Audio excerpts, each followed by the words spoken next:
Hey, Parker. All right, where's Finn? Huh? Where's Finn? Been late.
Why they didn't do a sales tax 25 years ago. You know, it's Beyond me, it's. Ready when you are. That's funny. It's ridiculous. we can't do it. We don't look at it. You do it. But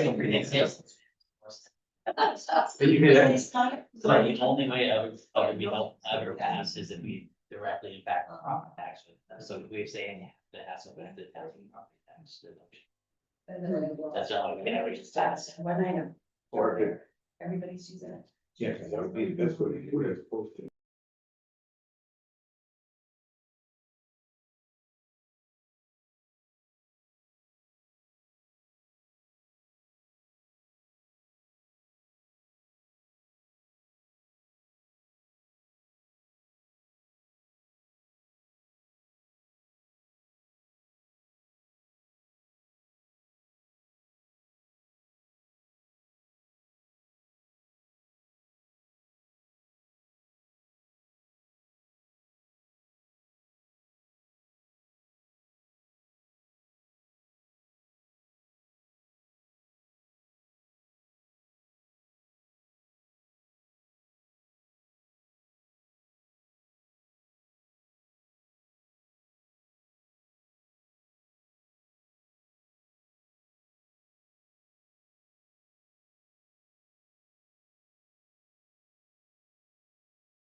Sorry, we're discussing. Sorry.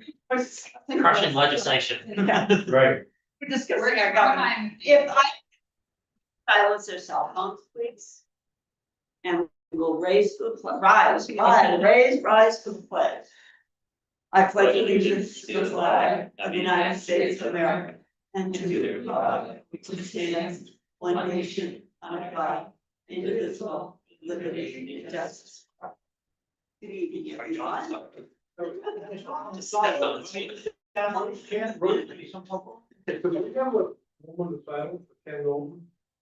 that be appropriate, or We most certainly can. If I would believe it would be appropriate. appropriate. All right, for those of you who didn't know Ken, he was a fixture in our community forever. Yeah. Correct? Right. And he just passed away last week, I think it was. If I could ask for a moment of silence, please.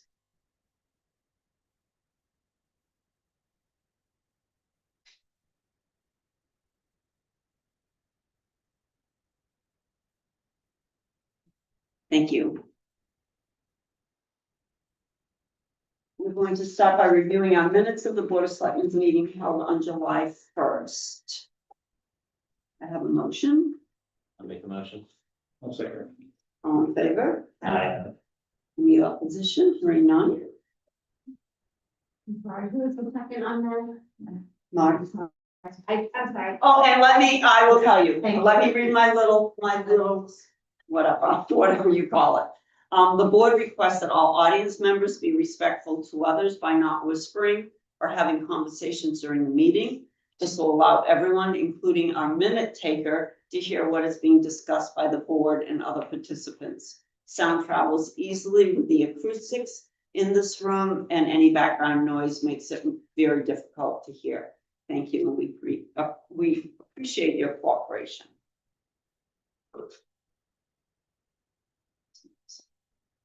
We'll start with new business, and that's our 2026 budget update. At our last meeting, Chairman Wendusky had asked for me to present at the next meeting where we stood at the budget, where we were at the beginning of the year to where we are. So in your packets, I have created a table or a spreadsheet that shows all of our budgets with those approved 2026 budgets were, what our total operating was. Then you add in your approved union contracts, and then that total, and then your approved warrant articles that actually go into the operating, not the ones that just go into the capital reserves. So I wrote it down for each month. Those categories, those columns represent what was spent for each month. And then at the bottom, there's a total. I also gave you a percentage to basically to see if your goal was to see if we were on target, over target, under target. So the percent, if you're looking down at the bottom of January, let's just say that was total spent for January. The target would have been 8% and we were at 7%. So if you follow that logic all the way through. So today our target for July would be 58% spent, and we were at 46% spent, and I did my math wrong, so that is actually 12% under budget. How is this compared to where we were at this point last year? We on decent track of that still. That question wasn't asked of me to bring tonight. So I- I did not I- have that. Okay. But I do remember that you would keep us up to date. Yep. And I believe that we were below, we had kept ourselves. Yes, because we are not in default, I have not been, on top of where we are with the budget, because we have the budget that we need and we should be in that budget. But certainly I can tell you where we are each month if you would like that update moving forward. We did maintain under budget consistently throughout. We were never ever over budget at any point, so we were always consistently under. I mean, there are some budgets that are itching towards being over budget. And some are so small that it might be one line item and it gets paid, and that's like our insurances. Like I've almost paid all the insurance for the year, so that will soon be 100% spent. Before the end of the year. Before the end of the It's year. how the calendar works with. them. Yeah. So, like the elections, that's close to, but we only have, I think, the November election coming up, so they're, almost spent. Only that coming up. Two. September and November. So that would be close. So if you're looking at what's left, anything under the 58, which would be closer to fully spent, is where you're kind of seeing where they should be, not under. And then on to the right side, kind of to show I have, what our total budget is, and if you were to divide that out each month, what we would be looking at per month for expenditures. And then I take what that should be, times your 12 months, or 7 months, so then I change that each month to 8 or 9 or 10. And then that shows exactly how much under or over budget we would be, and then what's left to spend.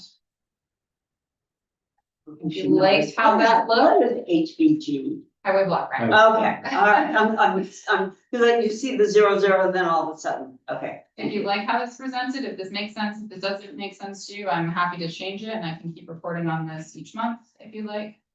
Either at the beginning of the month or the end of the month, however you like it. And I don't know if Mark, if this is what you were looking for as far as information, or if you want more detail. And where are we with the anticipated spending for the rest of the year as far as any? So I do have a little bit more Targeting items. detail, and I probably will bring all this up at next week's meeting as well, more detail that I have here in the spreadsheet, so. As I said, today we have spent 46% of our budget, our target for July is 58, so we're 12% under. My major concern that I'm looking at right now is overtime. Right. Overtime for one department is spent, and we're only at month 6th. Mhm. And so they've been made aware. They're trying to fix that and, find out where they're gonna be able to make up that excess. And Steve has done a deep dive into the past overtime for police, fire, and DPW. And when we sit with them in September to look at their budgets, it's something that we need to address and budget a little bit more closer to what we're actually spending than our hopes of where we would want that budget to be. Then the overtime getting out of control. Exactly. Right. So what you're saying is increasing certain line items in the budget to carry that. To carry, because what's happening is if you're going over that budget, then you have to cut your budget. Right. To make up for that, so you're hurting yourself in other lines that you anticipated needing, and or another department has to make up for that, and they cut their self short to make everybody whole, so.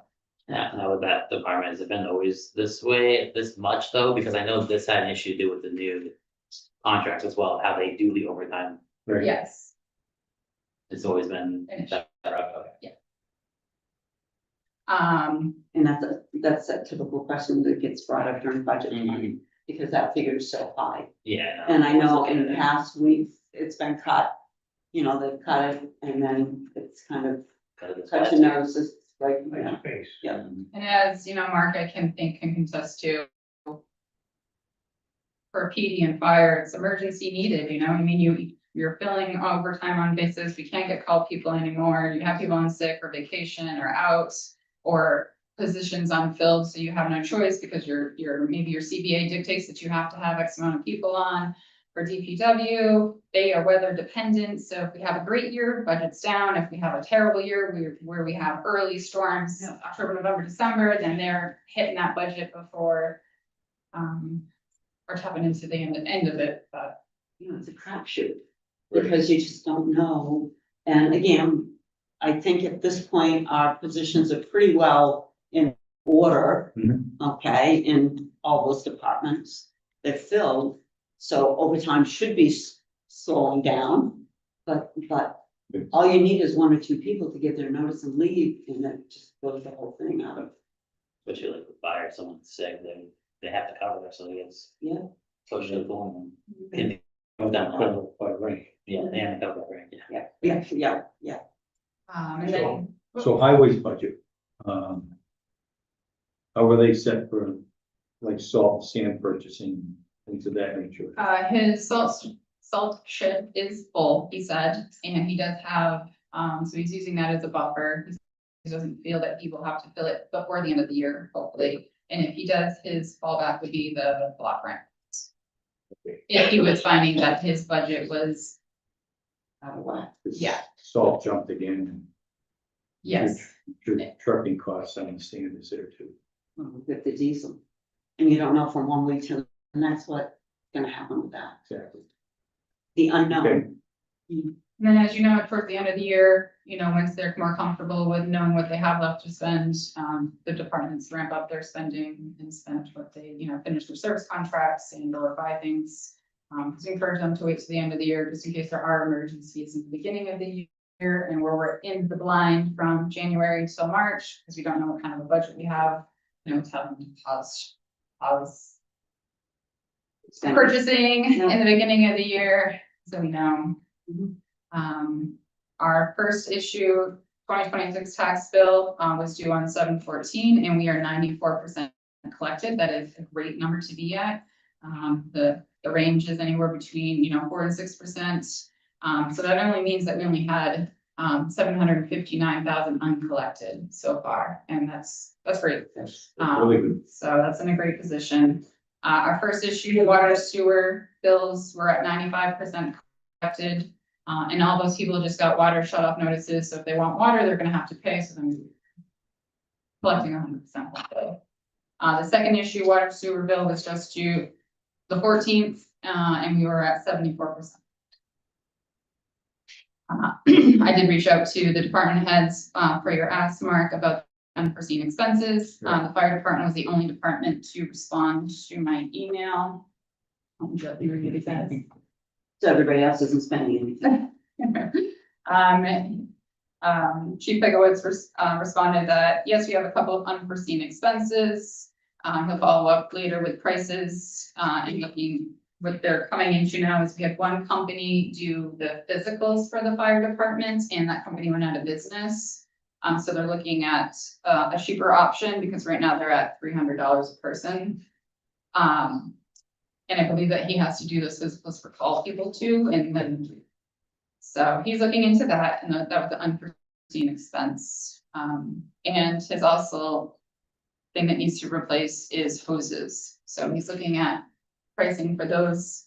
They are 1980 hoses. Yes, they pass inspection, but they are from 1980s. So we need to replace the hoses. So he will get us those numbers to see if he can work into the budget or see where that future request may come from. Very good. I did speak to the superintendent Tercey about inviting them to next week's mid-year meeting. They declined only due to the fact that they have not begun their budget meetings. They have not even set any meetings for the budgets. They haven't set their CBA meetings yet. But he said he's very happy to come back in August, September, once they get a better plan in place for their budget and maybe have had one budget meeting under their belts. They haven't even closed their books yet, so they can't even remotely tell us what fund balance they're gonna have to help with the tax rate. But future discussion for August, September, if you would like him to come to a board meeting. Absolutely. Like I said, last year we had our mid-year meeting end of August. So that's why they were in attendance last year, not this year where we. But I don't think, if I remember correctly, they could give us much information even then. Same on information on email. Right. They don't want us to know. Well, and, you know, and Really don't. knows what's gonna happen. I mean, it's everywhere. It's crapshoot now. Mhm. So we have contracts for, with Irving for our oil and propane. Our oil and propane contract does end, in August. So this is about the time I reach out to them and say, hey, what's our new contract? I about fell through the roof. What oil is that now compared to what we, contracted last year? So last year we contracted with oil at $2.547 a gallon and propane at 1.505 a gallon. Oil is now at 4.227 a gallon and propane is at 1.57, not the biggest, it has stayed steady. Sticking with the same numbers that we budget for, which we have been like almost to the T of what we budget for usage. It'll be $11,142 increase to the budget. With that said, the oil price is probably not going to come down between now and August. It'll probably go up. The crapshoot. With the war and the cost of barrel of oil going up every day, it would be my recommendation that you lock in that price today for the year. Instead of waiting for it to see what it does. I don't think they'd sign, Irving wouldn't sign on propane, I'm gonna tell you that right now.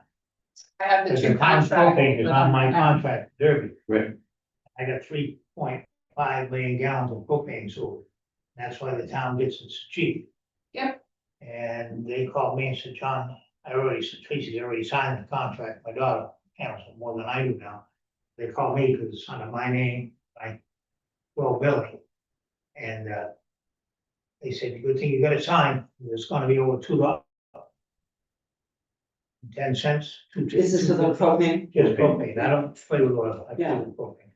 So we're getting it at 1.57. I would say sign it. I mean, that's mine. I'm fine with this, but Freeze. I. I was all the way. What's that? So Look at George. Yeah. We're And I- even, and I we've been spoke stabbing with- wood like Jackson that. cutting that wood. Oh, yeah. I spoke with Steve today and he's very much watching the market and the trends and all. He's a guru on that. And he said he would suggest to you that you would lock in and sign as well. Well, Steve recommends it. Nothing ever goes I have to down in concur with that price. because he watches that stuff very well. So if you want to make a motion to authorize me to sign the contract for Irving Energy for July 26th till August 27, In the amount of, $1 0.571 for propane and $4.227 for heating oil. So moved. Second, Yes. All in favor? I, Aye. Any opposition? No. Also with that, and that actually is great for moving forward the budget is, oh, did you have a question? No, I'm shocked by the I know. $4.22, and I don't wanna say yes to that, but. could say this. Hey, good. We also have a contract with Constellation for our electrical supply, not the distribution. Eversource is their distributor, Constellation is our supplier. So our last contract was 23 to 26, and we signed at 0.11. Hold on. 0.117070, and then in 25, they went up. With some new changes in the law, and we were at 0.12 something. So that contract also ends in October, but of course, you reach out to them now to see what the rates are, because that every day changes and goes up and goes down. The prior year's contract, when you're talking about, oh, do we wait? Is it gonna go down? It's gonna go high. Our contract in 21 to 23 was only 0.069. 3 years later, it went up to 0.11. So if we locked in, and C's recommendation too was also this one. So our last two contracts were for 3 years. He would suggest that we'd go for 4 years because it would basically remain the same with us locking in at 0.1189. With history showing us that rates are never going to come down, they're only going to increase and or probably stay the same as we are right now. So that one we would I go. with that. cap off and stay even as well. Makes sense. It's the distribution from Eversource that is killing us. Yes. I mean, it's what, 2,000, 2,500, 2,000 a month just for the PD for electricity is crazy. Yeah. So yes, Nancy would recommend that you would lock in a contract for 48 months with Constellation with a rate of 0.11890 kilowatt hours. Okay, so moved. Second, All in favor? Aye. Aye. Any opposition? No. No. The other increase, or actually a decrease, so NHRS, which is our New Hampshire retirement system, our employer rate changes mid-year this year. So there's 1 year where it's a mid-year change, and then that rate stays for a year, and then there's another mid-year change. So from until the end of June, our rate is 12.75%. This is what we contribute for regular employees. 30.95% for police and 29.15% for fire. Starting July 1st of 27 till 6/30 of 29, the rates will go, and I'm just gonna say this in the same order. Regular employees will be reduced down to 11.51%, police 26.71%, and fire 24.63%. So there will be an overall decrease in our contribution to New Hampshire retirement of 10% from July to January. Then in all of 28 will, so 27 will be that full 10% decrease. So this year, when we're doing our budgeting, I have to do a calculation based off of 6 months at the old rate, 6 months at the new rate. So I can't really say that we're gonna have a flat 10% decrease for 6 months. It's because of how we budget salaries at 13 weeks and 39 weeks of the old rate, and then that new rate. So that will all be reflected when I do my calculations. But hey, 10% is, Well, maybe we'll overall gotta make up right. for what we're just getting killed with the utility. With any other small increases that we have, yes. And that's kind of the higher end or higher level stuff that, I'll probably reiterate to everyone next week. Yeah. If there was more that I didn't cover that you would like to know, let me know. No, this is a good spreadsheet. This is.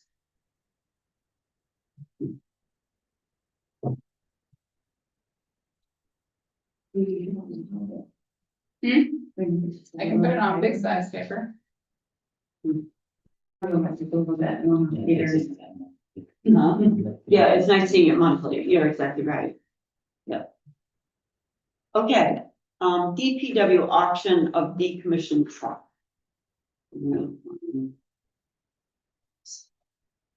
Yes, Brian has written a letter, he couldn't be here tonight.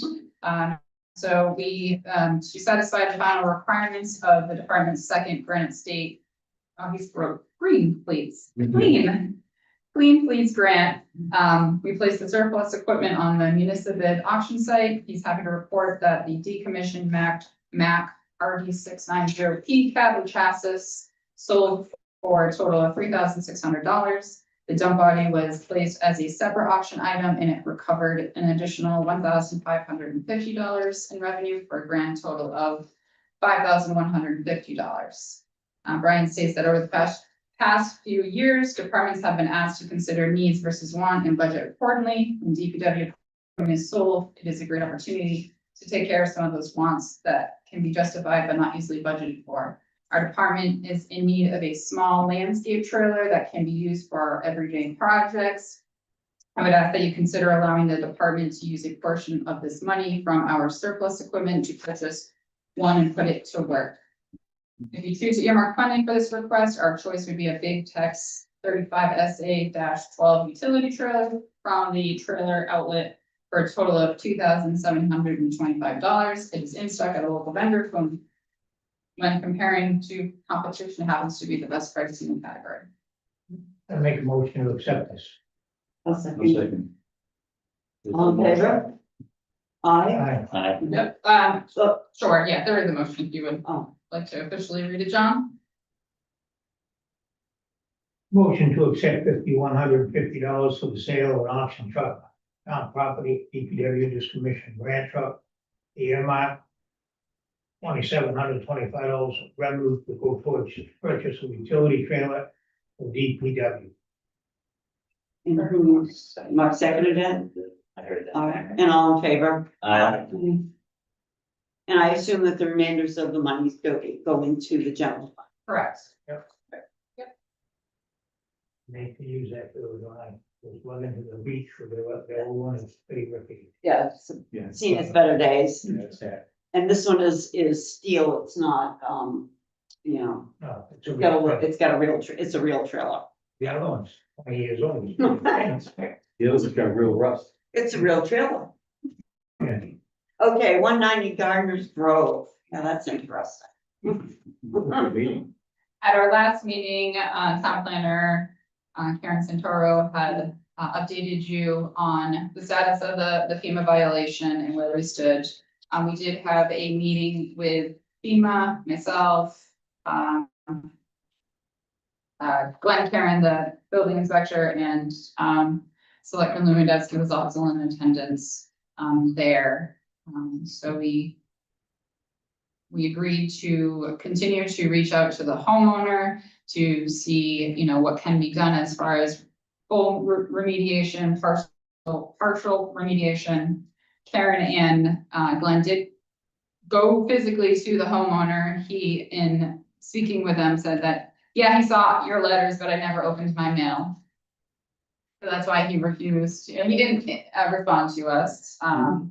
But he would like 30 days to review all of the information, since he hasn't been opening his mail, and also forward the information to his lawyer for review, and then he will come to us with a plan on what he will or will not do, and then as a board, depending on that outcome, so let's just say he does nothing, as Mark can attest, you know, FEMA said basically we have really no choice but to take them to court, and fight this case, where we will lose because we don't really have a ground to stand on.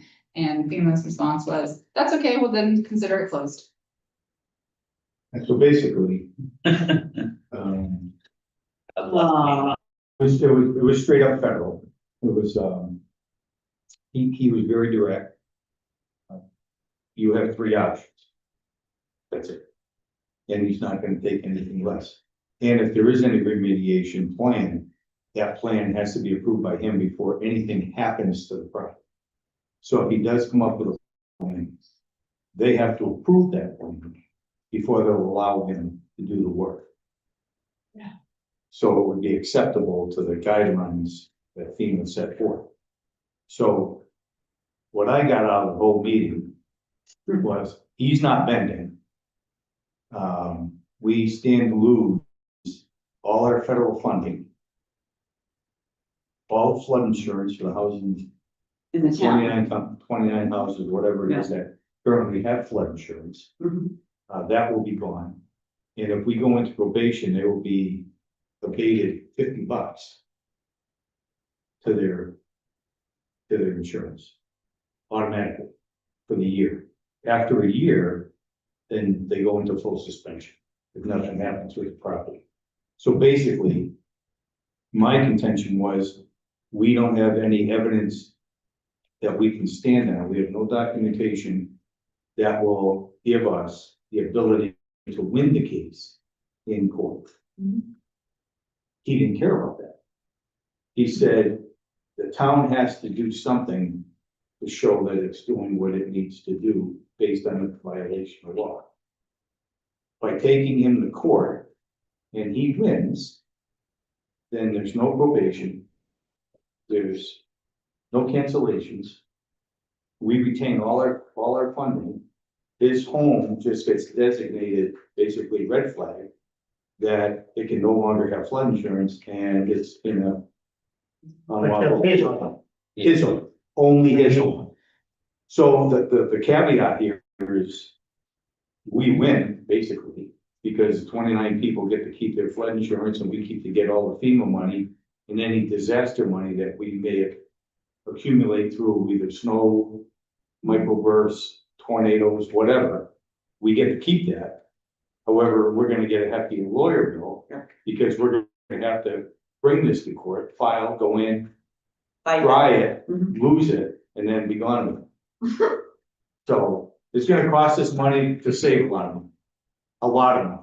So if you weigh it, Especially. you have to go to court with it, because what might cost us 5%, we're gonna lose 95%. Or 100%, so we don't want that. So, On bigger issues, all the residents that have flood insurance will lose it if we don't, so. so we'll see what he does, it's in his court. My guess is because from what I understand, I was told he was an attorney. As well as he has an attorney, my guess is in the fact that he didn't open up letters. Why would he? They weren't delivered, He did that They- on purpose. they weren't, hand delivered or certified or anything else, so he just collected them and left them. Mhm. I would imagine he's going to do nothing. And force our hand to bring him to court, so. Let's go. And from what Karen had said, speaking with him, the reason why he had went to get, the Loma. The chart changes, and I don't have a map with me, but from what I understand, where he is behind, not the lake, but then there's the river and then his house, so he's not in the flood zone because that is controlled by the dam, correct? So. So that's where- why, Where his house is located, he is on what I'll call the cove side. So his flooding would not be a direct result of the river running through his house. It would be a result of the cove backing up and flooding his house without a current. Because if the current were to get to where that cove is, then everything down there is gonna be gone, so it won't matter. Since I've been here, I've never seen it back up. I've seen it back up to the house. But I've never seen it go in that house. On the riverside, I've evacuated people 3-4 times out because of that, in wastewater, waste high water to get them home. Because they would leave. And then I realized, oh, now I can't leave. Now they call the police. I can wait till too. You can ask You a can ask. question, go ahead. Only The because, problem is by the end of it, we forget. I know, right, Yeah. only because I don't understand, I'm just throwing this out here, it's probably stupid, but. It seemed like they wanted if I saw it correctly, they wanted him to move some mechanical stuff upstairs or something. Right, they want all this, everything that's in the basement moved upstairs to the first floor. They want the basement filled in. Filled in and be ported for water to pass through as well as the garage. So the water has a place to flow in and flow I out get it. and not remain. Wondering if the town helping him do that, and I don't know if could even do that would be less costly than a loss. That was the only, The big ton of money. got it. But he's not gonna do it. And he's, Basically, his house needs to be put up on stilts. Good, right? And he is elected out of. he actually He would doesn't have been want better off to had he not out. had a basement. If he didn't have a If he was on a slab and not on a basement, he'd been better. The basement is what, like. So that's why they want to put that. That's complete refrigerated. Well, I'm looking at that map, if that place was ever flooded, the whole peninsula's gone. It's gone. Yeah, that whole place is gone. Not have to worry about Ernest Grove with that. Nope. We'll have a new town meeting. Yeah. So if you're okay with allowing him now that he is aware of this, so we'll give him the 30 days to review the data, have his lawyer. And I think he also wanted to reach out to FEMA himself and have a conversation with him as to his stance, and maybe they change their mind and they come back with us with a different result. But That's not gonna happen. Okay, that's not gonna happen. Mr. Grace didn't project that at all. No. So I would say that the 30 days, but I would call him on 30 days. Yeah. And we're not gonna go 45 days. No. Because now we're gonna start playing with FEMA and they're gonna start, you know, and all he has to do is walk upstairs and we go on probation, so we don't want anything to do with it. And then we'll wait for, really divulging his court to say what he is or isn't going to do. Right, And then we'll have to decide what we need to do. And I think the other thing is that, I know we have a legal firm that we use, but are they the legal firm we should be using for this? I mean, I don't know. Specialty wise, you could do it, oh, yeah, So I think, so there must be somebody that just got out of school that we can hire, I have no maps that are certified, I have nothing to go by, Your Honor. What's that mean? Done. Get out of and here. I think one, and I'm gonna say this wrong, but, when our side would submit to say this is where we're going to court, the judge will look at it and say, dismiss. It doesn't justify going forward. There's no standing, so I think we would be dead. It's really not our decision. It seems making the decision for us. Oh, yeah, we have no, But we have nothing to do with it. we just gotta pay the. You gotta take a- We can hire an attorney. You know, and this dates back, way back 91, even prior. Well, I was in there in early spring to help a customer with a car. And the water was up to the road in the cove. Oh, absolutely. Potholes were, as they built. But how did FEMA even get involved? Somebody whined. That LO. Because he wanted to be, he wanted the map amended so that he didn't have to have the flood insurance and to be on it. Oh, And so that's he- what did that. I see, so he kind of initiated this. He ran it on himself. Did it because it should have been very clear to the surveyor that there was a problem and they weren't gonna get anywhere. Got it. Huh, Like they said, either your neighbor tells on you and then we come and look in, or Or you telling or you're yourself. telling yourself and we come and look in, but we don't go looking for violations. They usually just come to us. But when they have them, they have to take care of it. And and he's we pay the bill. in the zone. Yeah. We just don't have certified maps and they're not ready I'm to prevent. confused. If he opted out of flood insurance, how they not know he was in a flood zone to begin with? If you opt out of it, clearly you're in the flood zone. That whole zone's in the FEMA. Well, we even presented to, this FEMA guy. What if he gives us a certified letter from his attorney? Taking complete responsibility for his place. Leaving no liability to anyone. You say, oh, not. More. There has to be remediation. So, Because they're in control. so, okay. Hmm. All right, Okay, so we wait for 30 days 30 days and. that's to be it. continued. They're in control and we get to pay them. How we gonna get it? You can debate. About this issue that she has seen last time. And then, I don't know, she was watching this for something. Yes. What item are you on? Huh? What item are you on?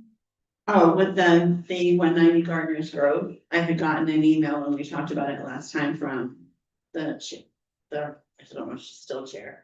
Holly Tessier, she's Tessier. in conservation. Yep. She had an interest in this.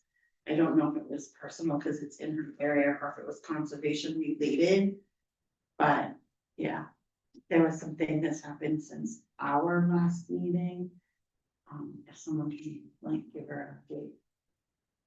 Yeah. First, yeah, first watch the meeting. We'll see. Okay, any other new business? We already did the road contract and the electric contract, so, nope. Apparel? Oh, wait, yeah, never mind, yes. I was contacted, by a very nice gentleman from Apparel Impacts. I give you a write-up, it's 3 pages long of what they do, and I supplied you a picture.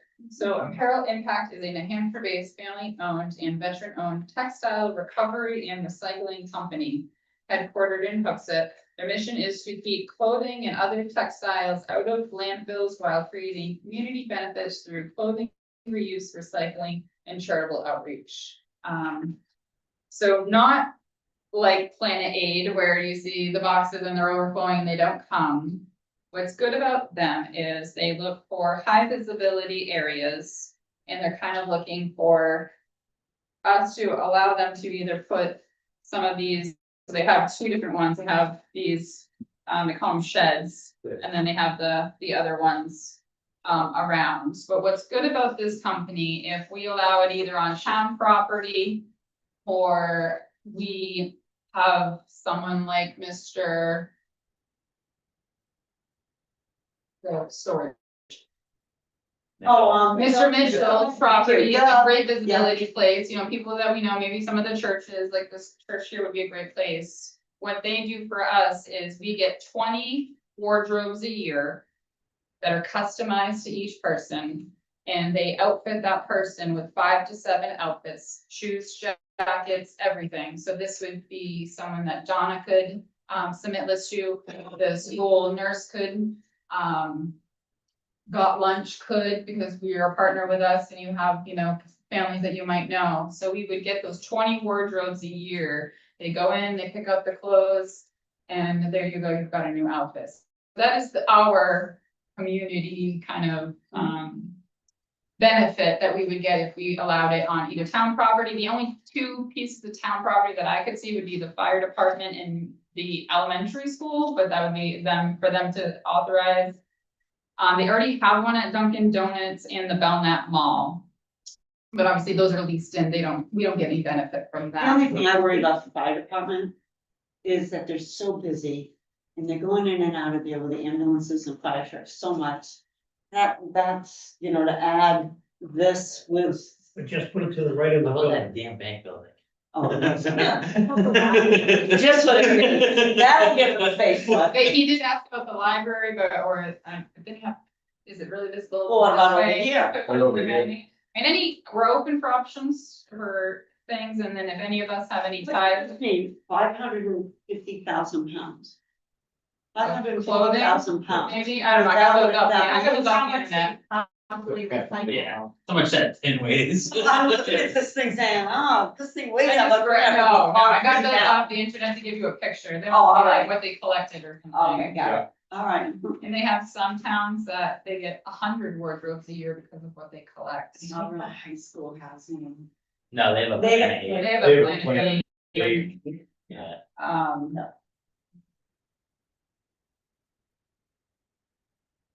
This says they've recovered more than 82 million pieces of clothing. They worked with 1,800 partner locations, and they've helped clothe more than 23,000 people and families. I just worry about wherever we're gonna locate it, it's gotta be, you know, off a main road and it's gotta be easy, you know what I'm saying, safe. I know it's kind of smart, but the bank building would be a bad idea. I know it's gotta be a smart ass, but. And even maybe like, the casino is always trying to, reach out to us and work with us sometimes, so. That's right. It's. I'd rather have it in an area that potentially has a camera. Yeah, and they come out weekly to inspect, they dump them, empty them weekly, they have this whole like.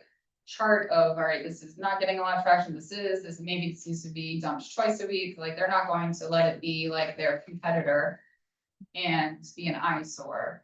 So if this is something that we want to explore and allow in our town, and if you have ideas of where any town-owned property and or any businesses or collaborations that we could reach out to say.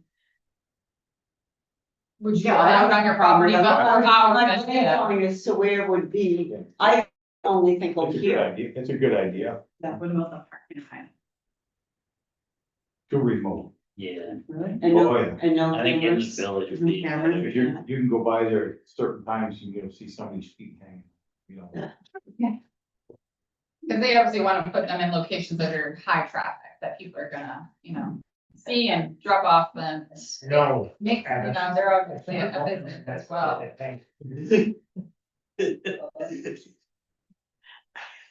Trust me, it ain't going with that bank. No, good idea, it's fine for us. Right, if you guys wanna think about it. Yeah. So, we are the next level church, it's a huge parking lot, he said they've already reached out to them, but got nowhere, but maybe a letter from the town where it would directly support us. Might entice them to allow it there, or this church here. Like I said, Mr. Mitchell, at any of his locations, Bank, the bank. it's got a camera. Yeah. It's in the public view. And you get off the road to unload and get back on the road. Not a bad spot. You can increase the parking. That means the building gone. That would be. I agree.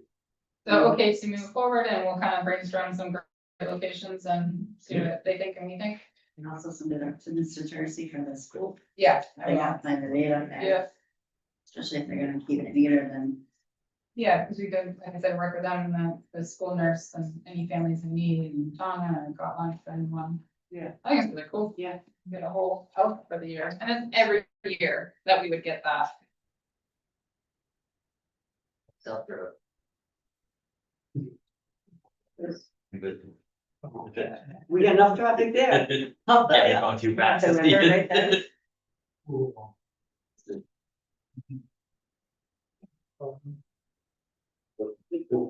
Well, I know, I mean, it's just where, It's in- I know, I've thought of that, Safe. I'll talk. Yeah, I think that's a good spot too. I think it's better than the hill church.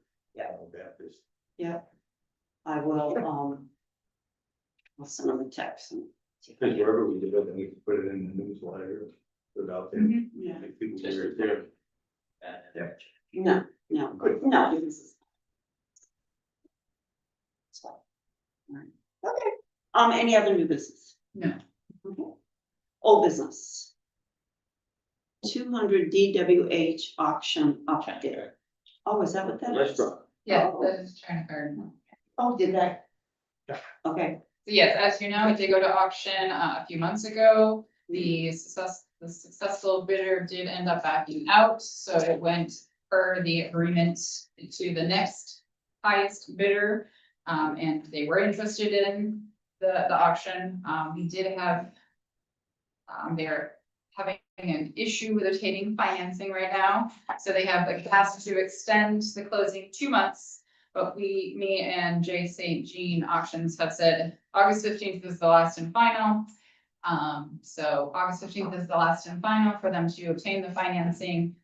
We do have an amendment to the original contract that says August 15th is final, and you will lose your 3 deposits, if you do not close by that date. we can go. Now, they failed. to We'll close. let them know. Yeah, we all- May go well, if we keep, if. So I think that if they were to still fall through and back out, we would keep the deposit from them as well, and then we would re-auction it again. We're still getting rent, right? Yes, we are still getting rent and we are getting deposits each month from the second bidder that we are keeping if they still leave. Have we paid the auction house yet? the second bidder has, we do not pay that, the buyer does. Yes. Okay. So that's just an update on that. Okay, fire department safety grant update. Looks like no final decision yet. So I did supply you with an email from Becky. So the Safer Grant did end in March of 26. We did apply for an extension. There was no say if we were gonna get the extension or not. It's still, I think FEMA was having some issues. So they're still working through the approval of that. But we wanted to, get a final approval from you guys as far as, do you want to extend for the next 8 months? It would extend just until March of 27. We did get approval that we can put the 2 people that we wanted to put into that position. So we do have that, so it would not, the As long as safer. that's going to happen, I'd be in favor of that. Yeah, and we do have it in writing that, but That the 2 yes, most recent hires can go in that position. yes, they. That will help alleviate some issues. It will, Yeah. and the safer grant is not in the budget because it's in a grant position, Right. so those do not get touched by our operating budget at all. Right, so that would help us. I'll make the motion to move forward with the safer grant for period of performance extension to 2/28/27. Second. All in favor? Aye. Thank you. Most exciting thing, WRVP and Route 140, force main update. Yes. So, we got back the draft task order from Wright Pierce for the Route 140 force main project. It was 9 pages. I didn't know if you guys wanted it all printed out, so I do have a copy. We did forward it to Underwood for review, as well as the advisory board for WRP, which I sit on for review, and they both came back with the same things. What is not in the draft, the task order is so they say right now that, If I'm looking at this, they're saying that nobody can look at their design until it's 90% Exactly. complete. Correct. That is, exactly, Oh. so we get paid the bill Everyone on our and we side. don't have. Can't see it. everyone, both, the advisory said absolutely not, and they know better. It should never have been 90%. And so, Underwood is going to write a formal, opinion on that, and their suggestion is that we do. They're part of the kickoff as well as we are, 30, 60, 90. That is standard, and that's what we want, not at 90%. Yeah, Right. So, I've never heard anything ridiculous in my life. and at that kickoff, we want to voice what is important to us. What are we gonna, put that on the table out front, and then be involved at the 30, 60, 90, also being abreast on what are our costs and what are we looking at. They haven't really come forward to say what the first phase even is. No, that's part of the. So that's what makes me nervous. They could come back and say, oh, phase 1 is 2.5 miles of, and $10 million and whatever. Yeah, and unfortunately, the exhibit for the design and bid base does kind of make them lean towards alternative 8, which I think was a combination of slip, repair, replace. But I think part of this, the design bid process will be, all right, well, what is this option? What is that option? And I'll talk about it. Yeah. So the good thing is our intention of hiring Underwood to get the WRVP and DS to do a phase worked, so that did work for us. At this point, what we retained them to do as far as the test bits and working on our behalf for this is done. But they said if we would like, and I would suggest, and Brian also suggested too, that we retain them to be there for the kickoff, the 30, 60, 90% to basically look at all the task orders, show up at the meetings, quick review, and just say, yes, this looks right, this doesn't look great, this is our concern. Not to engineer the project or be an oversight, but to just make sure that they are having, our voice at the table. I As think their the other thing that engineers. kind of makes me a little nervous is who's going to inspect the work being done? They're engineers, Yeah, I know that's. and that makes me a little nervous. What makes me nervous is whether we have the real problem with it, 140 is the state issued a driveway permit. Well, I know, but it's still, That's in the- right, the pipe- but it still remains that the state engineered and put in the pipe that's in disarray right now. And who was the inspector on that job? No. It's the state being smarter since then. Okay. The You say thing so. about the state, is they overage, Right, well, so. I don't know. All right, So Underwood has said for a contract, here we go. to do that for $10,000, they can be, our advisor, be in the know on all of these crucial steps of when they're presenting to the project. I mean, 10,000 on a $10 million project is not much. No, it is And, not. I'm not an engineer, so I couldn't be there and really represent us in that sense. But are they only, are they talking strictly the design phase, not when they're in the field? Correct. This is just through the design bid process and not We're in at the this six and the final one, 791 year Yeah. that field. Well, This, the last step will be the 90% This base, 90, this is, and the state's gonna let us nowhere near that field. Nope.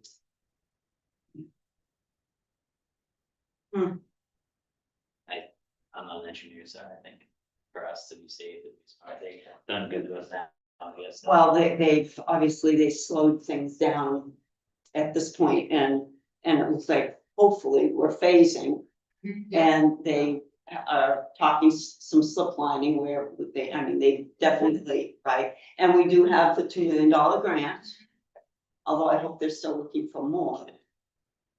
I don't know. I think so. That's like a bucket. I know, Yeah.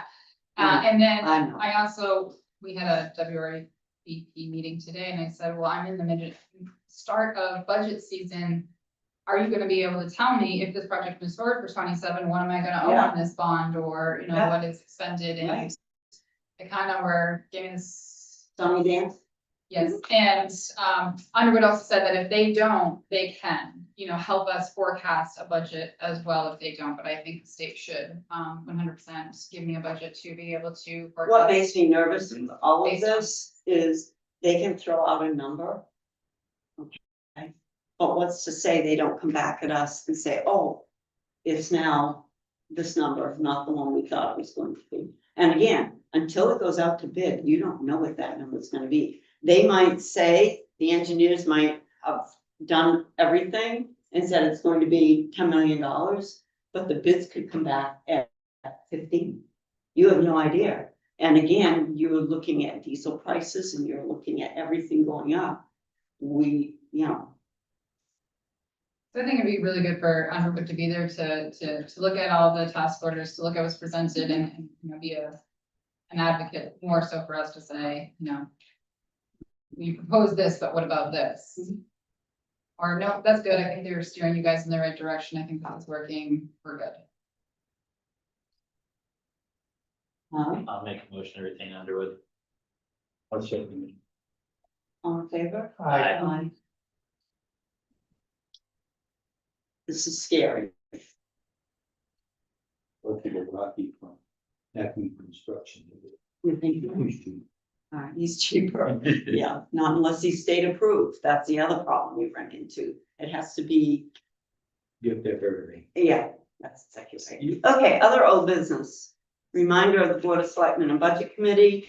Joint mid-year meeting is Thursday, that's Thursday, July 23rd. At 6 o'clock right here, correct? Right. Is there any public comments? Go for it.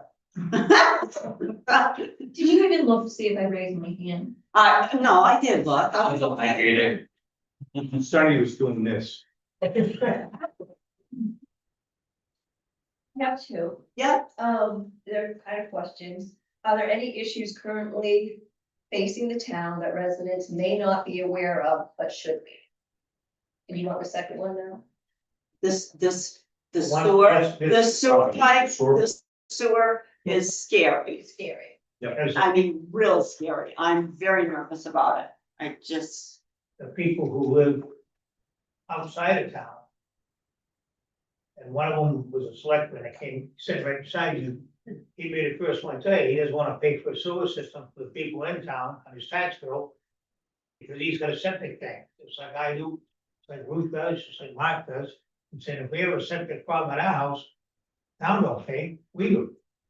Agreed. And this is a big issue, because it's gonna affect the total tax rate of the town, you can't. I don't see how they're done with this, just the sewer users can afford. yeah, but John, it's not necessarily, it's not gonna affect. He's saying he doesn't see how they're gonna be able to. Oh, I don't see how they're gonna be, it's basically because it's a public utility, it's the sewer users that have to pay for this. Yeah, so they're And not, there's, their rates are gonna go. There's what, 12 of them? no. Sarcastic, it's But not that many. it's because it's a public utility, like water is a public utility, the sewer is a public utility. It's the sewer users that pay for this in their bills. And we're looking, was it a 30 or 35 year bond? I can't remember. Still undetermined by the state of New Hampshire.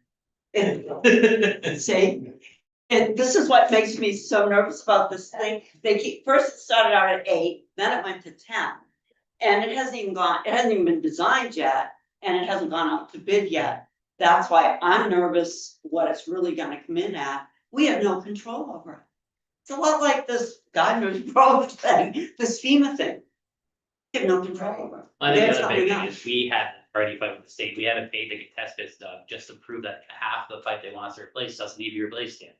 And so, I mean, there's been a lot of. We we've had to did go get back. that done. They claim they're gonna phase it, so the first phase is from Tilton through 140. Say from Tilton near the coke plant. And then the next phase would be cross-country, which proved to be in better condition than the 140 because it's going through swampies, all right? But they've also indicated, and tell me if I'm wrong, that they want to get the first part done, then they just want to go into the second part, all right? And that will be an additional bond, I think. I think they've been approved for the $10 million bonds, but, That's- Yeah, so that's there what will, tells me so they're gonna- then they're gonna there will use be the an second additional phase. bond. They're already I ready. believe we got confirmation that they were going to wait 1 to 2 years, but we're thinking more 3 to 5 years is what we would. Well, you stop and think, how Fix the bad area first, because the other area isn't bad. many sewer users, just roughly, we don't need to know exactly. We have no say. 1,000? So it was 60. All right, so what's it say? Do the math, 1,600 sewer rate payers on a $10,000 bond. I mean, Wish sorry, now. $10 million bond for, we'll say 35 years if we're lucky. And then 2 years from now, you're gonna add another, however expensive the second phase 2 is, to another one. It's absolutely. I And can't they say what put I in really want to septic say. over that. No, No, we're not allowed, because I'm a sewer user, and once we hook to it, we're not allowed to disconnect from it.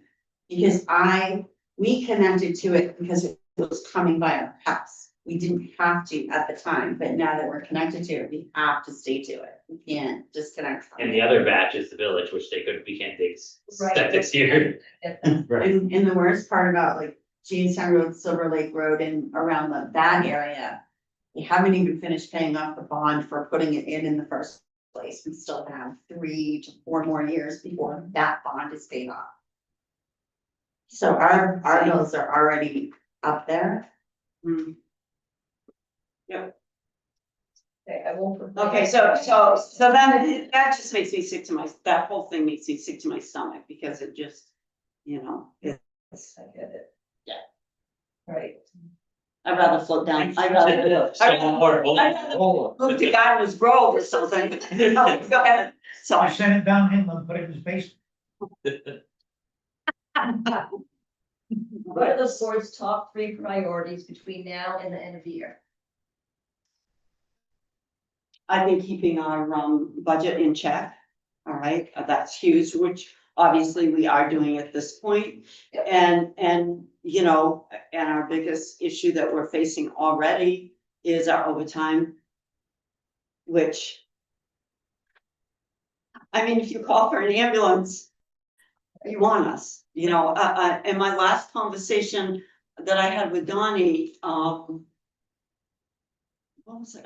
I don't even remember what it was about, but we were having a conversation, and we had one ambulance and at Concord Hospital with someone, okay? And then then another call came in for I guess heat related, whatever. And there's one guy at the fire station to drive the ambulance, so Donnie leaves to go to meet the ambulance because the other ones are in Concord. It's. Yeah. And, you know, in reality, we should have already had an ambulance on order. Because I'll say our older of the two is getting tired, and it takes 2 years now to get an ambulance. And we haven't dealt with that yet. We probably really should be looking at that. And we're not gonna have enough money in our fund where it's Special revenue. right, special revenue fund, because ambulances aren't cheap anymore. You know, when that fund was set up, it kind of, but I think we have a fire truck that's coming off We got one that's falling. long, right? Yeah, but we got a new one coming. Right. We have a, Right, but we got a bond for that. No, Oh, no, all we got was, what did I got the most, the program for the diesel program. That's right, They only got, Agreed. we got, the most they would give us, the government, is 500,000. Right. That's what we got. right, and I believe that was voted in, I think, was it 300,000 that we Yeah. had on the ballot? Yeah, on the revenue The side. balance of that is 400,000. New ladder truck is $900,000. So we're just trying to, you know, and then we just hear we need hoses. They're Can we from, get a little update on the mill? What are we gonna do with it? I mean, we are actually, we can't keep two buildings. No. because- Sonny, I can give you an update. We're actually, what we discussed, I think it was the last meeting. We're actually going to try to sit with Bonnet. And we're going to get the planning department moved into the mill. Planning, code enforcement, get them into the mill. All right, that's our top priority. And we are also looking on our brain. I guess I thought that we had to have these fireproof vaults, okay? But we're kind of finding out that a lot of towns don't have fireproof vaults. They have fireproof safes. And if you really look at what we have that we are calling fireproof vaults, here, the door is fireproof. It's concrete block around, but they're really not fireproof because they've drilled holes through to put a light in and, you know, the smoke detector, so they're kind of, yeah. So how soon are you gonna make this happen? I mean, Have we set up a time? Nope, just want you to do this tomorrow. Yeah, we're trying to get a time, but we're not, I wanna sit with Bonnet well, because I'm we're glad not, You guys haven't forgotten about no, we have it, not. because, you know, keeping Yeah. two buildings intact, not wintertime heating in both buildings, that makes it Yeah. a little expensive. And I'll be perfectly honest with you, if, do we have a quote yet on the bank? No, Okay, I asked Alicia to get an updated quote on the demolition of the bank building because it is in horrible condition. Horrible, and it's becoming a real safety problem. Yeah. the wall's gonna let go too. I know Yeah, we and plus talked we're- about tearing Plus, down, we're dealing, but right, and plus we're dealing with the wall that's, you Wall know, falling out. by the gazebo, that's gonna fall I'm over. glad to hear that you guys are So, gonna get going on this mill thing, because I, go, I just want one more thing to add, the other thing, I think another big thing that we were working on that, I think it's small, but it's big, will be big, is getting more information out to the public through different, like the app that we're looking into. I think having more people like you come to our meeting and ask us questions will create a better understanding of what we do. And this room is normally empty, so even just you coming and asking questions is starting questions that at least we can think about and get out. I already feel better about it. about what? Oh, Good or what? I mean, Look at you guys saying that, I don't know. there's a lot, and It's a unfortunately. lot you don't understand. And there's a lot, yeah, there's a lot that we've gotta face, and we're gonna have to make some hard choices here pretty soon, because we're running into like with the building over here in the wall, getting ready to let go, so. But moving people over here doesn't sound like the whole. No, and mainly, It will, The goal is the whole building. it will. Right, no, it's really nice over here, I would hope that would happen. Yeah. What's the plan with feasibility, and with the town hall as it stands? The town hall. town hall, Yeah. well, we've discussed turning it into Park and Rec, because it's on that side of the main street. Easy for the kids, we've turned it into, what's the veterans. Yeah. Legion, that type of thing. So there's definitely plans for that. Because obviously a lot of those walls in that building are, movable, you know, they're not, load bearing, thank you.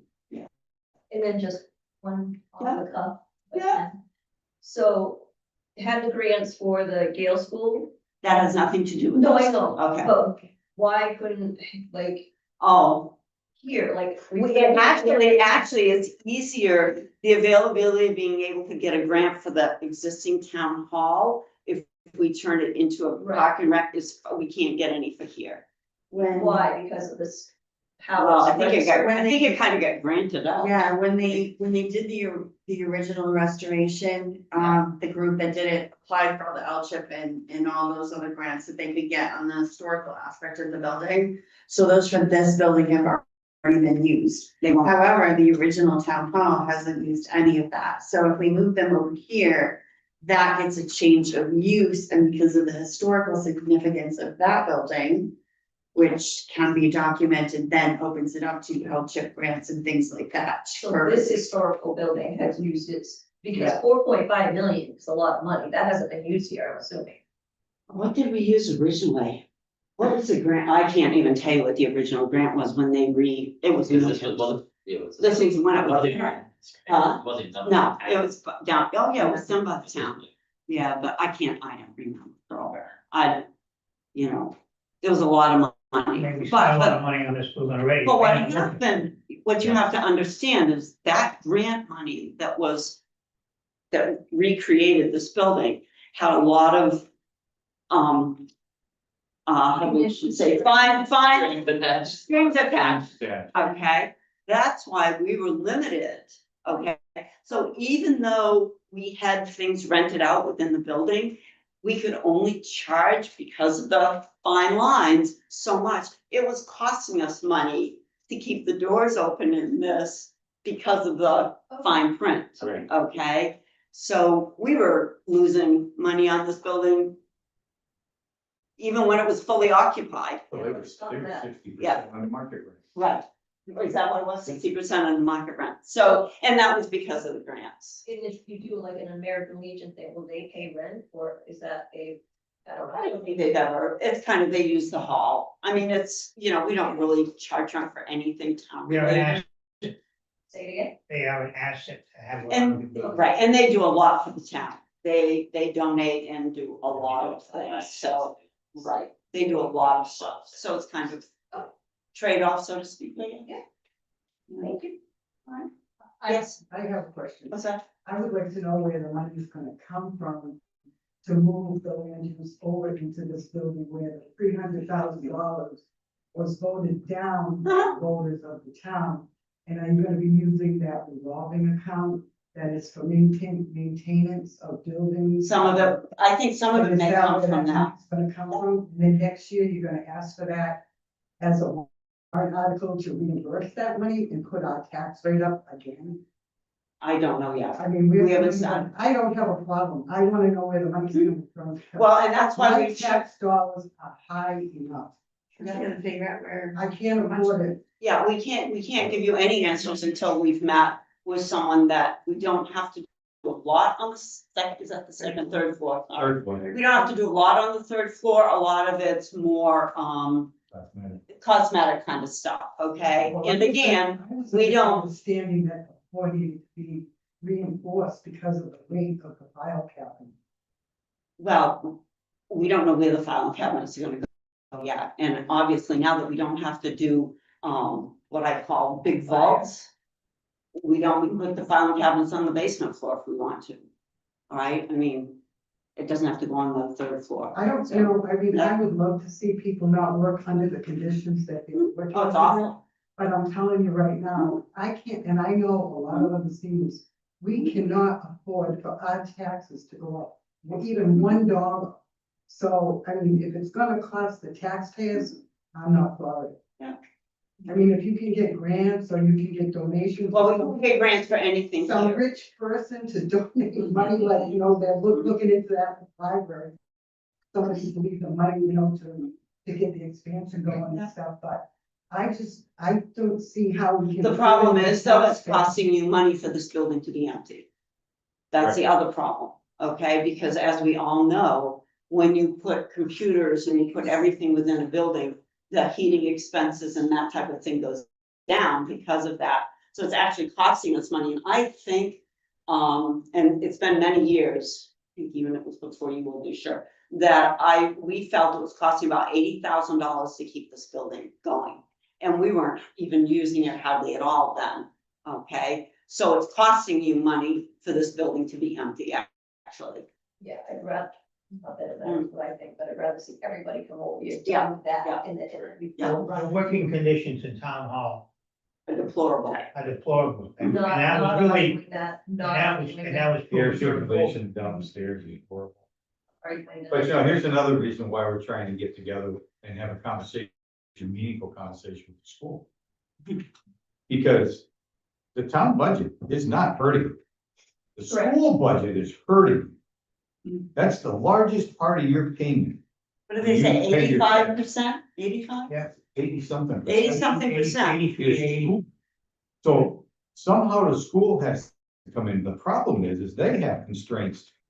They have mandatory spending. They have areas that they don't have control over. This is what it costs. It's no different than us. We have contracts with suppliers of programs and other computer related issues, and we have to get, you know, work done on cruisers. We have to get work done on fire trucks and highway. We have a highway mechanic, but he still has to get the parts. It's still his time. We're still paying him to be there.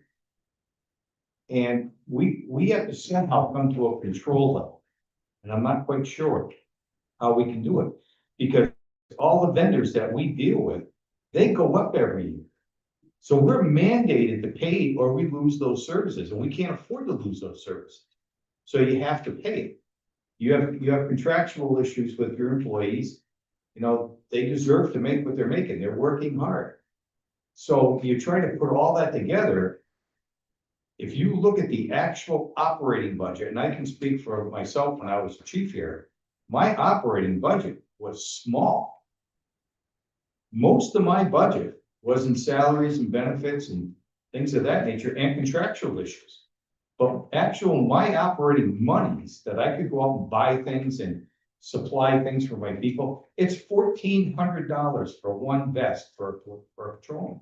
You have to replace them every 5 years. You have 16 employees that you're buying vests for at $1,400 a pop. When you have to replace them, that gets very costly when you only have a $10,000 equipment line.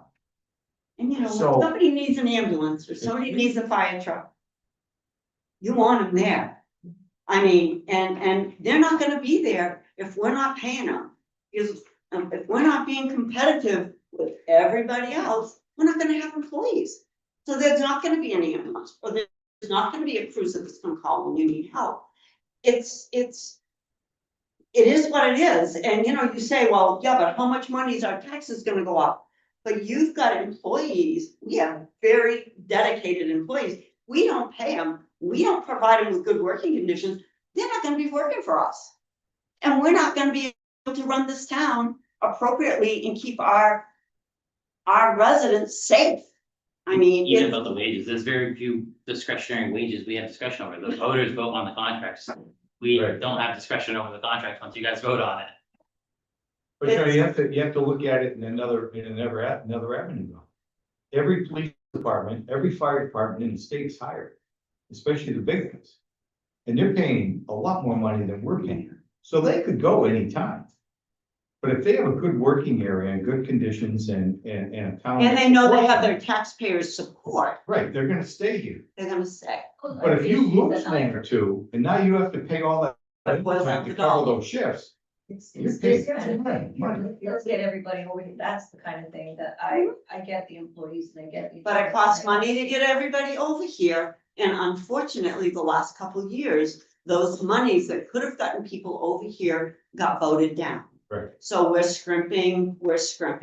And I've even had a conversation with the fact that even if we move planning, well, we plan to move planning over this way, they may not get new carpet and new this and new that. We may have to, I don't know how you want to say it, jerry rig, all right, and then piecemeal improvements as we go along. You know, we're just trying. I think the biggest expense to get them over here is going to be IT. It's just gonna be the communication, the computer and getting all that, you know. But we're looking at very conservative budgets this year. You know, I've always run a conservative budget, and I'm gonna be looking for conservative budgets. They have to operate. But we can still hold them to a certain level. And that's what we're gonna try and do. And that's why it's important with the school meeting. Hopefully the school will come across and be in a position where they can talk to us and tell us what they're doing, or at least explain to us why they're doing certain things a certain way. I'm just always perplexed that at the end of a school year, all of a sudden they've got all kinds of money to spend to put sidewalks in and everything else that they were voted down on, but now they have a surplus money and they throw it out there and they do it instead of turning it back to reduce taxes the following year. So these are things they're that putting themselves in a I position get concerned about. that they're gonna have to come to us because they need all HVAC systems in every building. All right, now they got a nice brand new parking lot up at the high school, but nobody's gonna be able to breathe in the building, okay? So, you know, it's out of our control. We have no control over that. I'm hoping AI will take care of that. 2 years ago, we had a joint meeting. Board of Selectmen, Canterbury Selectmen, and a public up at the high school. To discuss spending. The town of Belmont was outvoted by just the population in that 4-1.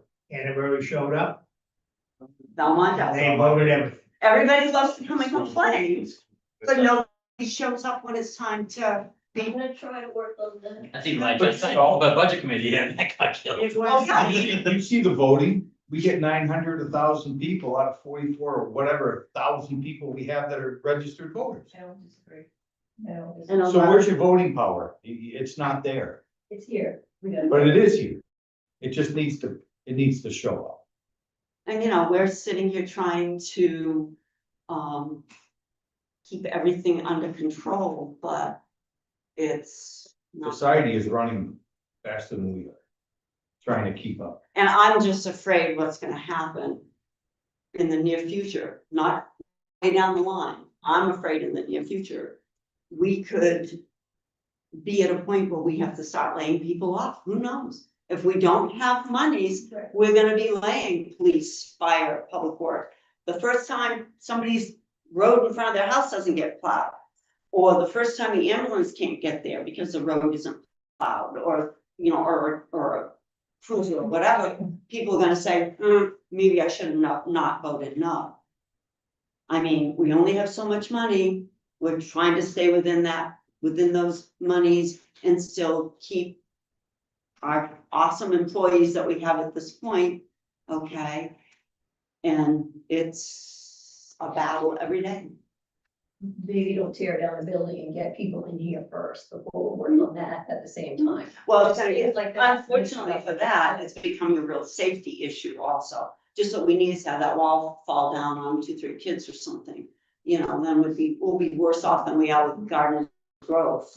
You know, it's just, yeah, it's. not easy. Ruth, do you mind if I put my 2 cents in? Go for it, go for it. I don't know how long you've lived in the community, but when the, not the Gale School. The corner meeting house was where the PD is now, is where we had all of these meetings. Our community, nonprofits met, and that's where general assistance was. So when that was torn down to build the police station, we renovated this floor to house us and the other boards and commissions that meet here. If we were to sell this or get rid of this, we would have no space for that. We wouldn't be able to have meetings. We wouldn't be able to house any of the communities, as well as the general assistant office was renovated downstairs. So we would have also no place for her. As far as grants, we have done grants. We did a grant to put in the elevator, which was over $100,000. And we also did a grant for the generator. So we do go after grant money as much as we can, and we will continue to do that. I have seen a couple more grants coming through where I've seen other towns awarded facilities, but I think the general thought on town buildings is those are your responsibility to maintain and set aside money for to do, not for like grants. Another aspect to consider with the Gale School is that was also income based. When we look at those, because it's who they serve, so their population of who they serve has to be low to mod, whatever. And so if we were to apply for some of those grants, which would be the they look at the population of Belmont and are we low to mod income, yes or no, or so sometimes we don't qualify because Belmont doesn't necessarily, we're not super low to moderate income, you know, we do have My thought sections was, of town. if Jimmy rigged it to say, hey, there's gonna be a low income daycare for 10 kids a year, can we get that $2 million grant? That's, maybe it's not up there. There was a daycare here at one point, Downstairs. downstairs, there was a daycare. And they had made the shade because we couldn't get anything for rent Right. out of them because of the fine lines. That's why they were here. I mean, and it was costing the taxpayers money every month when this building was being rented because of the grants. Ruth, you Yeah. heard your, asking me to get a quote on the bank building. I just looked through my email, your request in 22 for me to get a quote on that was 36,000 for the building and 2,000 for the retaining wall. So I just shot Derek an email and said, can you give me a revised quote and or will this still stand? So 38 for the building and wall.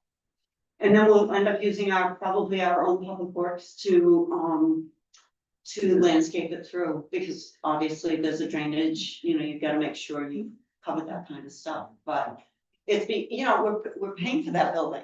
We're having to insure it. And God forbid if that wall caves in, or God forbid, I mean, one night, I remember I was over here exercising, there were kids on the roof, throwing rocks at people off the roof.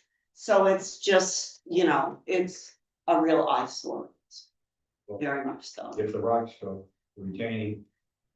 And. Oh, I'm concerned about the railing gazebo. goes, So And half the parking lot comes with it. I know. if the retaining wall is that bad, why have we not posted it as a danger or torn that down immediately? I don't think you It can. hasn't got to that point yet. It's And it's built starting into to the bulge It's out. built into the foundation of the. Another Well, I frost. did kind of notice that, but Another frost. Just. Yeah, I thought you found the wall building. no, it's the retaining The wall. retaining wall. But it's kind of, the Yeah. building is built into that retaining wall. Yes, Did we not pay like for $1 million for that? they paid $200,000 for that building. I voted to buy it, but I didn't buy the building. I bought the land to protect this, because the gentleman that built those buildings, he built several of them throughout the state, very inexpensive buildings and rented to the post office and made lots of money. So is there any kind of engineering report or any professional that's gone in and examined the structural integrity of the All we building? have is the report that we did a few years ago, and they could find no use for that building. What was it No, called? the fact that they say The, there's no use for it doesn't mean that the building is no good. There There's may so be much concrete comments that in the building, it won't report. fall down. The problem is it's so cut up. The use of the building is limited. I went in there back a while ago to see if there was a safe. I got all excited. I said, "Maybe they have They didn't have a ball. They didn't have a vault, they just had one little safe and nobody's got the combination. Actually, I was told that there was, but it was inside and somebody closed it and they couldn't open it to get either the key or the Right. combo or whatever out of it. So It's not very big inside. I was shocked. It's very- It was, the upstairs is probably, see these two posts? This is the upstairs of that bank building. It's very, very small. It's shocked. Building. And- Do one project at a time, that's. what Right. I- Get us here. We're working on it. Yeah, that's right. It's not from lack of trying. Yeah. You know, it's like anything else, trying to get a quote, trying to get anything is, takes some time. Think of 100 projects, we normally just do one at a time, but we think of 100. And obviously, we're trying to stay within our budget.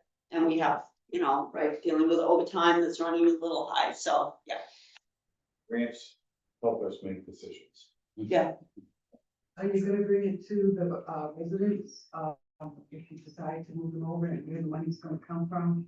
and how What they're gonna residents? pay- No, The Belmont, of how this is gonna be paid for to bring the town hall. there's not gonna be much of a cost if we were planning over to the third floor because it's offices. The biggest cost will be just the, getting the IT, you know, the, computers and that kind of thing. And we would have those funds in our budget. It would come out of our. So it's not gonna come on that wrong account. It To fix up like the fire department, but you know that, cause I know that needed work. We don't have a revolving. She's trying to say the capital The reserve. capital reserve. Oh, sure, it would have to come out of that. Come there. Oh, sure. it It would. would. Oh, it will. That account is for the municipal facility. Yeah. This building is a municipal facility. Yeah, It was, right. those funds are to upgrade, maintain, renovate, fix any building that the town of Belmont Do owns. you have something that shows that it says renovate? Cause I have been. Well, those, I believe that the budget and the funds are at the discretion of the selectmen. Correct. If it's something for a bond or something else, the residents vote for that, but this is not, this is strictly. I mean, since I've lived in Belmont, I have never seen anything on a ballot asking me if I want town hall to be moved over. I've never seen that. I do have a paper at home from 2015 that asked that question, but I have not seen anything since 2015. So maybe people don't want that to happen. Maybe they don't want to pay for that. Well, we asked last year though if they wanted to sell it, and that was Believe no, you're so wrong. it's either that or it sits empty. If Yeah, they new building, that's the hard part to balance. That's the hard part to But balance. you're still gonna pay for two buildings, that's where I just move everybody over. Yeah, but you gotta be ready to do it. You can't, it's not like shutting that one off. Being a month and a half. Waiting to get this one turned on, you gotta. Get the electronics moved. And then move them. And same on the basement floor, which is gonna become the town hall, this building, hopefully for the tax collector. What about a bond to get the whole thing done and then? Love to bond it, but I don't think it'll ever pass. We can't even get $300,000 added to, we're sure how I'm not gonna get a bond. Well, maybe people would go for that if they knew what the total expense was gonna be and that was all gonna happen. And then you would not be needing two buildings until you got grants for the town hall. And we did What the that for expense nothing. is to heat that building. I'm not lying. Probably, I don't know what it is now, but you gotta remember when people move out of a building and the computers go out of the building, the heat expense goes up. You know, that's just typical, but I don't know. I think most of our heat comes out of one fund, doesn't it? You don't have No, like this seven. has its own. This one fund. does. This has its own, the mill has its own expense, but I believe, you correct me if I'm wrong, it was the board's intent to each year put away a little bit of money to do this project, so that, let's just say this only took 5 years to complete. You're done paying after 5 years. You wanna bond it, you're gonna pay for 20 to 30 years on that bond, on this property, for that long a period of time. If we would have just gotten the 200, 300, whatever it needed to fix it, you would have been done already and paid for, we would all been moved in and your taxes would be done being increased. Then we would only been asking for how much it would have taken to keep up with maintenance for all of the properties. I don't know about anybody else, but when you have a bond, you gotta pay interest. Oh, yeah, right. There's interest on a bond. If we can tuck away a little bit of money each year, you're not paying interest on that money. We're actually gaining interest. We're on that money. You're gaining, That's- because then it goes we're into gaining, the capital but reserve people and you're got don't. interest that you can now, you know. Jason, I think the wording in that, when you guys were asking for $500,000 every year, I think it was the wording, and I am even one of those people that understood that to be, that was supposed to be for just fixing up buildings, it was not to move town hall over here. That money that's in that account, I think we're that's what very has clear been on brought. Well, we have to, unfortunately, we have to have, having the fire station, thank the Lord. We found out that the roof wasn't caving in and the walls weren't falling out. It was just a couple $1,000 fix that just happened. It was built by all of us in that community at that time. That was huge, because people were running around town saying it's gonna cost $1 million, the fire station caving in, talk is cheap, and it goes right out of sight. And it was finally, Donnie and I talked, and I got him to call someone, the guy came, looked at it, and it was nothing. Okay, nothing compared to what everybody thought it was gonna be. It's just like the conversation saying that town hall was unsafe. And I checked into that myself. Town hall is fine. And that was not unsafe. Town hall is fine. They had an engineer look at it, 40, at least 40 years ago, and say the roof was gonna cave in. The roof needed to be shoveled every year. They haven't shoveled that roof off once, still standing there. To me, the okay? unsafe part of town hall is capacity issue, that's unsafe. Well, I agree that. And weight-wise, It's that okay. town hall, if you go in the basement, I took a gentleman in the basement, the gentleman that built Mill Falls, if you're familiar with Mill Falls in Meredith. Yeah. He came down, what's his name? John, Mill Falls. Can't tell you. I can't tell you. My husband built the first part of Mill Falls.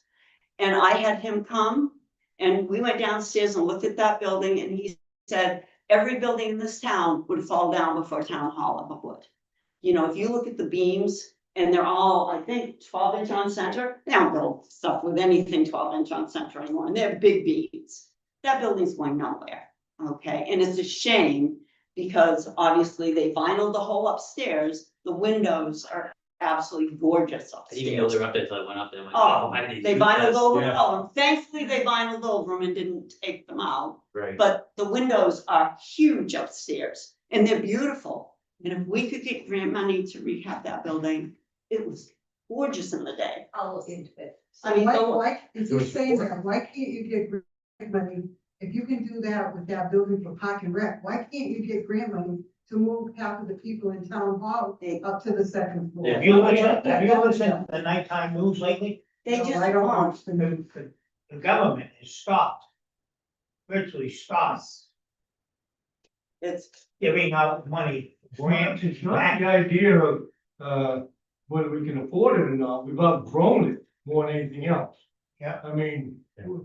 one person gets sick in that building and everybody gets sick. Am I incorrect? That's what I was gonna say. I mean, It's come on. a capacity issue, And- it's a health issue, and it's a security issue. We About the have second security floor, there's measures. nothing you There's no can do for security. the second floor for like office wise, because you have to have an elevator to get up there, you have to have access, no, the stairs to get up there are If dangerous. it's gonna be Well- used for park and rec, aren't you gonna need an elevator? Yes, to dear, go up onto the dear. second But you can do it floor? In the- outside. No, in the grant money, if we were able to get grants, there's what's known as a handicap elevator. The last time I looked into it, it was about $80,000, but actually you could put it inside and it's a handicap elevator. It's like a lift, right? No, it's not a lift, It's it's a regular elevator, but it's not like this one out here where 5 or 6, 8 people can get into it, okay? It's a small elevator that goes up, okay? And the floor system is strong enough to hold that elevator. And it could go somewhere within the building. It's not, doesn't go on the outside, it goes within. It goes in. So I looked into that back many years ago. So then you're just telling me that we're switching one problem for another. You're saying that. Now we have 2 problems right The now. reason why you were talking about the heating of 2 buildings. And because you only had 1 person or 2 people here. Well, now you're gonna bring everybody here, Right, so with that, we empty can, that building out, but you're still gonna have to heat it because you're gonna have a park and rec over there, people over there. So what have you gained? Well, we're hoping what we're gonna gain is we're going to get town hall over here in a far better environment. And once we're out of there, we can actually get grant money to rehab that because of the age of the building. That's what. That's what we're looking for. That. That is what we're looking for. Hear that. Have you ever been on the second floor of that building over there? Oh, my God. And I think the grant money for the age, and because then it would be like a community kind of a center where you would be serving elderly and the children. Here, people there. And it's been pretty well.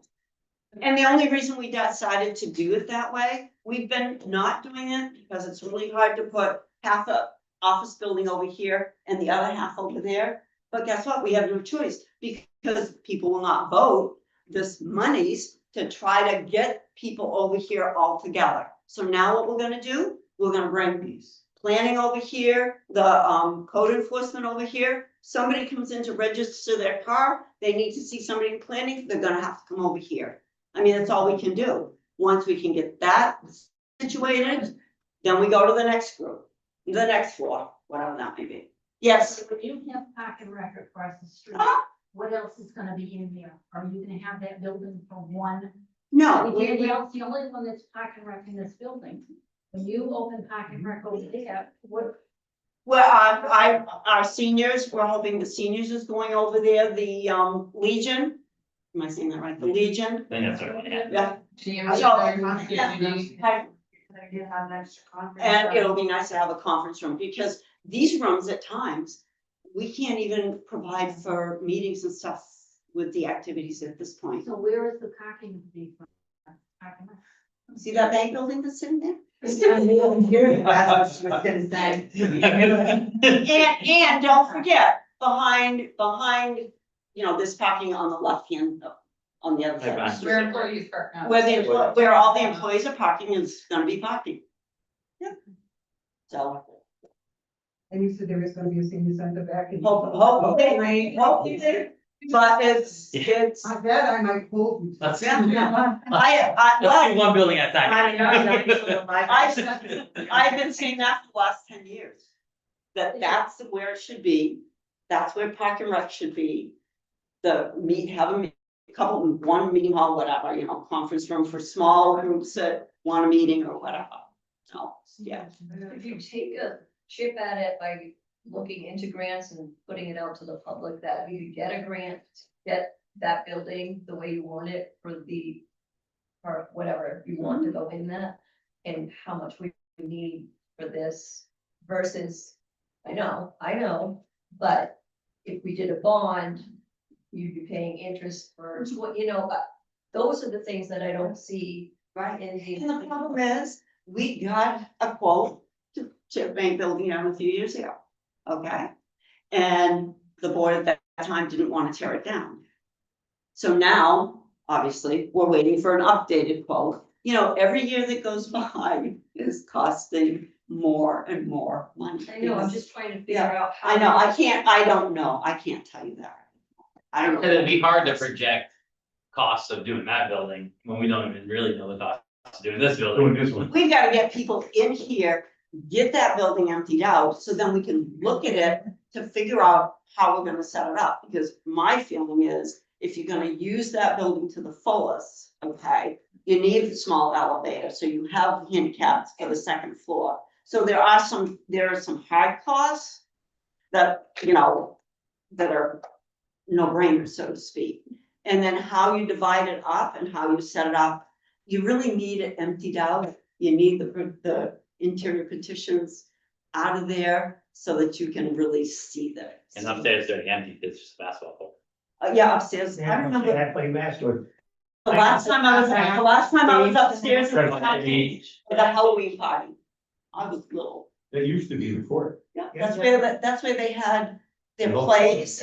That's where they had the senior proms and everything upstairs. Beautiful Well, floors. that's really nice.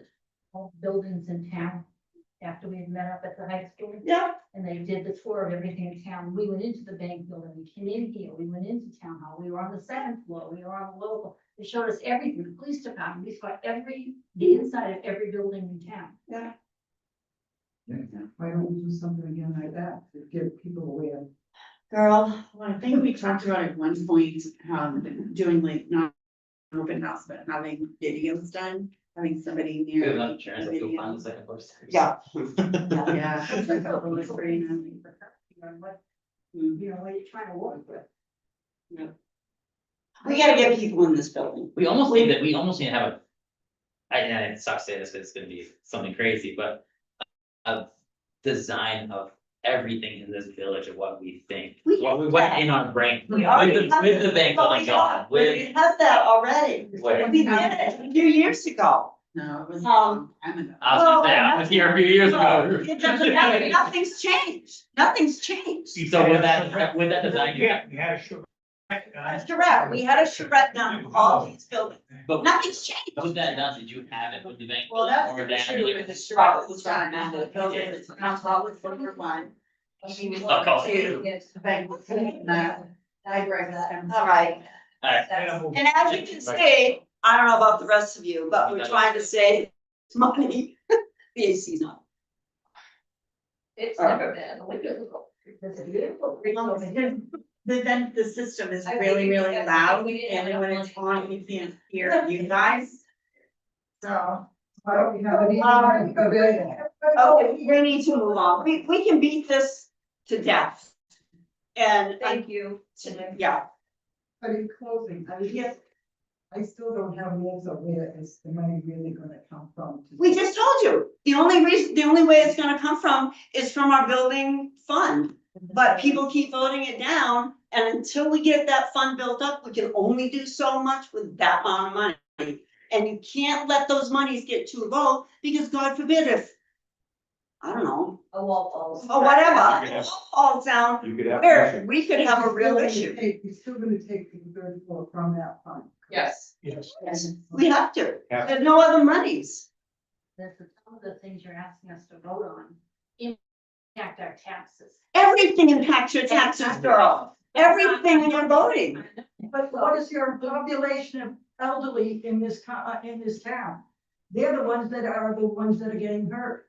Your middle class and your higher class don't have a problem. No, they It's the do. ones that are on. Yeah, they do, oh, yes, they do, it's not just the elderly, everybody's being impacted by taxes. On social security. Yeah, Are the ones that are gonna be hurt. well, I mean, I guess it's, You're gonna have a whole bunch of houses for sale like you did before when I used to drive down 106 and see, and 140 and see a whole bunch of for sale signs. And then where are you gonna get the money from them if those houses don't sell? Then you're gonna have to put more money on the. they sell though, Val. They're selling for more than they're worth. more than they're worth. Actually, that is gonna stop. That's slowed down, No, It has slowed down. now it's slowed down a lot. there was a place on Jamestown Road, 4 acres. It was somebody's one shop for years and years. Which is, They, Chris and Jennifer Bouchard bought that Oh, for not much compared to real estate going, right? They just closed on it, $50,000 higher than their asking price, and their asking price was $625. and it was a woodworking shop, I used to. And it was 2 bathrooms with 3 bathrooms, nowhere near the lake. What are they doing with it? It's a house. House, The barn dominium. yeah, the barn dominium. Yeah, because they. Yeah, but I'm talking about who bought it, what are they doing with it? I think- They got crazy. A good example. I came in on South Road today, somebody's building, digging test pits and field up the road from us. Great. Whoop, another house. They're going up everywhere, everywhere. It's crazy. All right, we gotta move on. Huge money. Can I just put Yeah, go ahead. into perspective? Oh, geez. When you say like, where's the money coming from? So I'm gonna go on a basis of a $250,000 house. So for that fund, $350,000 that we wanted to put into this fund to renovate this would have cost you $50 this year. $50 if your house was worth 250. Let's just say we do that again next year, your house doesn't go up, another $50. If they're gonna do that for another 2 years. After $200 of your hard-earned money, we are done taking tax money from you. Yeah. Town hall was moved over here, and that is. Just to clarify, it's not So- $50, then an additional 50, it's just $50 Yeah. each year. It's not like a 50, then 100, then 150. So. And now we So can't, and a little unfortunately, bit, we can't control the school. I would love to control. the Not school. control the school. The school I would love is. to control the school for you. Out of our Go to hands. school meeting. Can I tell you something about the school, honestly? So the town has deliberative session and the school has deliberative session before their ballots are sent, okay? So the budget committee and the advisory budget committee for the school cut like a few thousand, like $50,000, $60,000 out of the budget. I think it was more than that. And I think It was, I'm gonna salary for So- five They cut hundred like two thousand. teachers. and- They Yeah, Just so, talking at a time, please. so they cut, say, $400,000 out of the budget, which in the grand scheme of $30 million doesn't seem like a lot of money. However, here's what happened. Mhm. The residents in the town of Canterbury that had to drive a half an hour in the dark in February came to deliberative session. Put it all back in, because you They beat us people, 5-1. I was there. Easily the by. taxpayers of Belmont were not there.